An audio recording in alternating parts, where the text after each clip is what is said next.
Okay, let's get this. Oh my god. What is that? I think I'm gonna be throw up.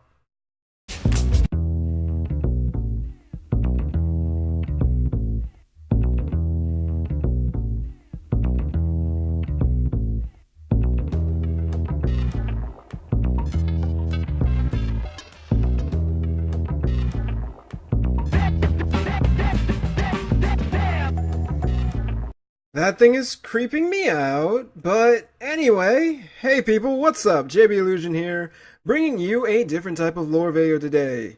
We're going to be talking about video game characters. Sorry, no Warhammer today. Been wanting to do this for a long time, but something has happened as of late to give me the perfect reason to make these. Today, I'm going to be talking about a legendary character who has been in a ridiculous amount of fighting games. Is it due to her design? Her moveset? Or... Sorry, every time I talk about her, this happens. Just plasma everywhere. We're going to delve into the history of one of the latest reveals for Marvel vs. Capcom Infinite, the Scottish Queen of the Solstice, Morrigan Aensland. Morrigan, famous for wearing leggings since before they were cool, has been one of Capcom's most iconic figures since the Darkstalkers series of fighting games, which was introduced back in 1994 with Darkstalkers, the Night Warriors, followed by Night Warriors, Darkstalkers, Revenge in 1995, and Vampire Savior, the Lord of Vampires in 1997, or you could just call it Darkstalkers 3. There have been multiple compilations of games, and even an HD remake called Darkstalkers Resurrection available on PSN and XBLA. The game takes place in a world where the planet Earth is in the process of merging with a mystical realm called Makai.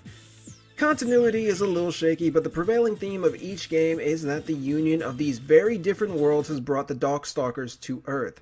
Darkstalkers being the term for the mythological creatures that will play the greatest of these monsters, and of course those that hunt them, meet up in battle to determine who will rule the night. The second game involves an alien named Pyron, who has returned to Earth to subjugate both its human and non-human residents. Together, the assorted Darkstalkers band together and drive back Pyron and his legion of robots. The third installment of the series revolves around Jeddah. I hope I'm pronouncing that right. One of the previous nobles of Makai, who decides that the only way to control the realm is through sheer force. I mean, if it didn't work for the fire alien with an army of robots, I'm sure it'll work for you, brah. Oh, your plan is to weaken them by fighting, lure the weakened warriors, and then sacrifice their souls to make the world with you ruling humans and monsters. Okay, you get an A in villain class. You know what, make that an A+. You see, Morrigan is tied to the story of Darkstalkers in a very unique way. She is a noble of the Makai world. The succubus, yes, she's a succubus, you know, consumes other people's energy, most notably going into other people's dreams, just ripping that apart. She's not really a vampire. She belongs to a group of monsters whose allegiance belongs to the Aensland clan. As a child, the ruler of this clan, Belial, saw a unique power within the young girl and adopted her. The revelation by others that this child could one day become an incredibly powerful Darkstalker stressed House Aensland's relationships with the other houses. Her adopted father also saw that danger that her power possessed to his regent and to his very own daughter. If she could not control these powers, those energies would slowly consume her body and cause catastrophic damage to Makai in the process. So, he sealed part of her power away, 1/3 into himself, to give back when she was ready, and another part was sealed in a pocket dimension, which later became the character known as Lilith. Without knowing this, Morrigan lived a normal life, or as normal of a life as a princess succubus can. She was tended to by two lesser demons, Lucian and Mudo. If these two were to fail in caring for her, they would no doubt face horrendous consequences from her father. Despite this, she found herself routinely leaving the safety of her family's castle to venture into the human world, where she found a taste for human souls and dreams quite exquisite. During the centuries, the succubus race began to decline, but Morrigan ignored this. She felt no connection to her people. She only cared about venturing into the human world for fun and excitement. During one of her adventures, she was drawn to a strange energy. That was the alien Pyron. She encountered the monster in battle, but the ultimate victory over the galactic terror was Dmitri Maximov's, an enemy of her father. 16 years after this incident, Belial passed away. She became the successor to the throne, but still continued her ways. She continued to avoid everything and anything that involved ruling over her people until Dmitri ventured forth into her territory to challenge Morrigan for the right to rule the Aensland clan. She ignored him, but eventually she agreed to a battle.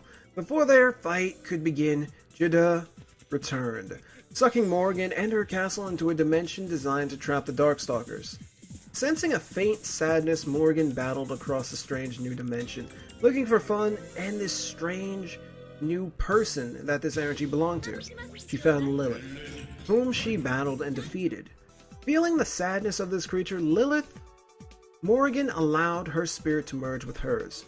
Jada was defeated, and not much else is known about Morrigan's life after the game, but it's been hinted in Marvel vs. Capcom 3 that Morrigan has accepted her role of queen, but she doesn't really let it keep her from, enjoying herself every now and again.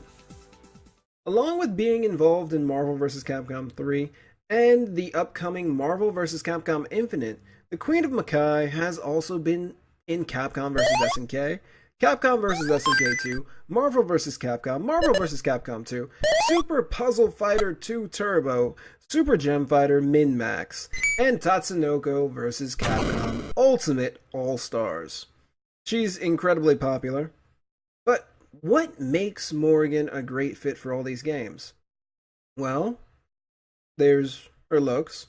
It's very obvious. She has a very, very awesome design. Thank you. And I personally think it's the fact that she stood out in a game that featured a world full of mythical monsters, a zombie rocker, a kung fu werewolf, a Sasquatch, and, a cat girl nun. Okay, but chief among them is Morrigan.